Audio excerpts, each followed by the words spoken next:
Did that happen? No. A second scandal has hit the Graham Platner, but it did not live up to the hype. In fact, this highly anticipated Oppo dump is so thin, it's shocking that the New York Times even ran with this, especially when all the evidence that we see points to their strategy against Graham Platner backfiring spectacularly. Graham lost no time getting on national TV to dismantle this most desperate attempt to stop him. This is from the Times. Mr. Platner could be rough with her, Ms. Fifield said, particularly when they were drinking, leaving her shaken and sometimes afraid. In the interviews, she grappled with how to process her experiences. She was quick to note, he never hit me, he never punched me. She said he regularly grabbed her by the shoulders, sometimes hard enough to leave marks. On one occasion, yanked her out of a cab by her wrist after an argument in which she wanted to stay in the car. During one argument, she recalled he twisted her arm behind her back, shoved her into a bedroom, and held the door closed from the other side so she couldn't get out, telling her to remain there until she was calm. Eventually, Ms. Fifield said she fell asleep and left the next morning. It hurt, she said, but she added, it didn't cause any injury. It didn't break my arm. Did that happen? No, it did not. There are some allegations in this piece that I just want to be kind of unequivocal about are simply not true.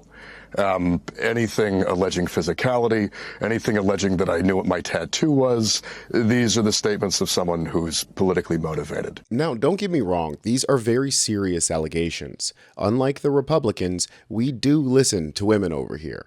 Believing all women means honestly examining what happened, and it's in examining her story where the first issues start to arise. In the original New York Times article, Miss Fifield's friends said that she and Graham had a bad relationship, but couldn't confirm any of the violence or even the controversial statements.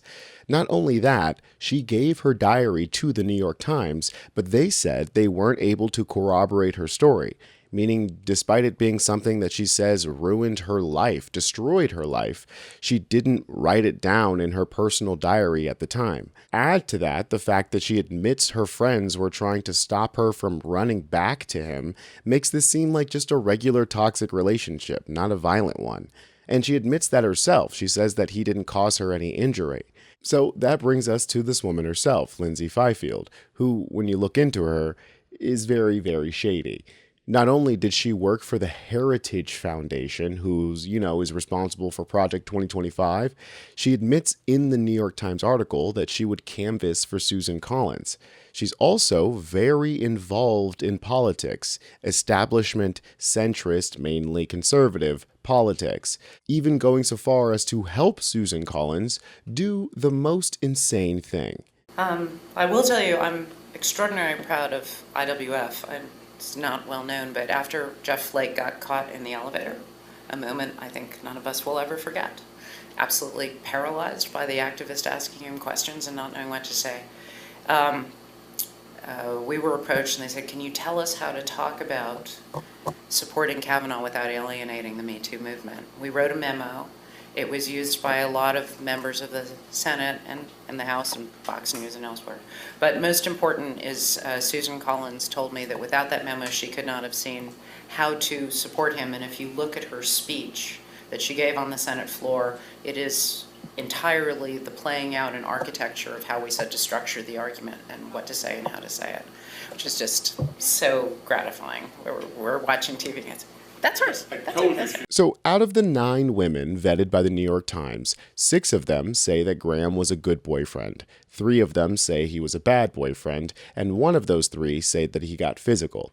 The same one helped Collins protect creepy Kavanaugh, from his allegations, and is working overtime to protect Israel. Lindsay Fifield here spends her free time spreading such lies about Palestinian protesters that it raises a lot of red flags. Here she is posting about Mahmoud Khalil, the protest organizer who was illegally targeted and deported by the Trump administration, claiming he's simply being held accountable for being a violent criminal who threatens Jewish students.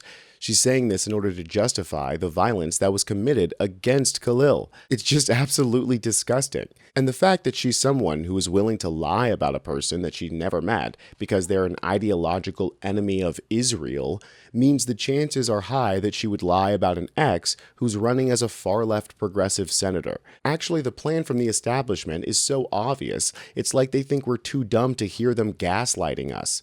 It's abundantly clear at this point that he's disqualified from serving in this capacity and in this public office. Oh, well, if the Republican Senator Trey Stewart says he's disqualified on Fox News, I guess we all have to listen to them. What a joke. They don't realize that the more they try with these bullshit, oh, he's not vetted smear campaigns, the more he feels just like a regular person, which is what we all want.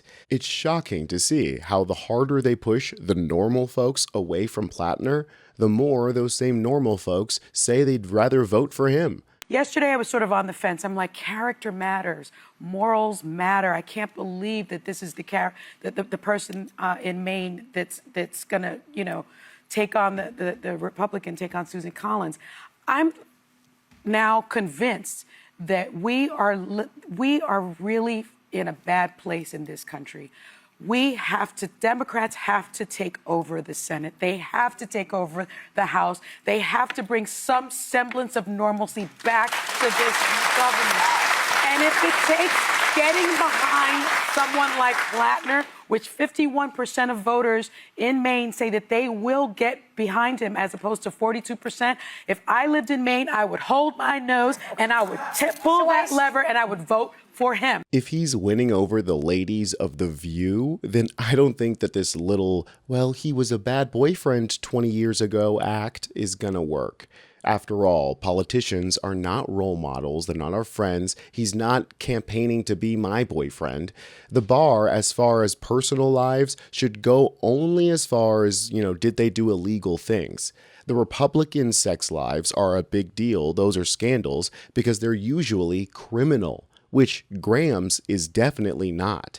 Just to be clear, just about revisiting, right? I mean, I think channeling concerns, I think, of Democratic voters and Democratic officials and a lot of people, right? That it's not a question of revisiting, right? It's new revelations, like vis-a-vis, texts or pictures. I know you want to give some privacy in marriage, but I really do feel like I need to get these answers from you, which is like the people you were texting with, whatever that was, in whatever context they were adult women, you knew that, and it was consensual. Is that true? Yes. And you have that you confirmed that you knew their age. Yes. Oh, God. I mean, yeah.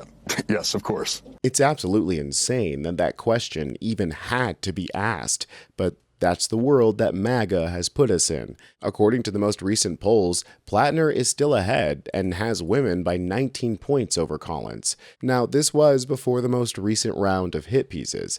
I imagine, though, that Platner isn't going anywhere. Just like us. So subscribe to US Democratic Socialists. I'm Tony Hinderman, and I'll catch you next time.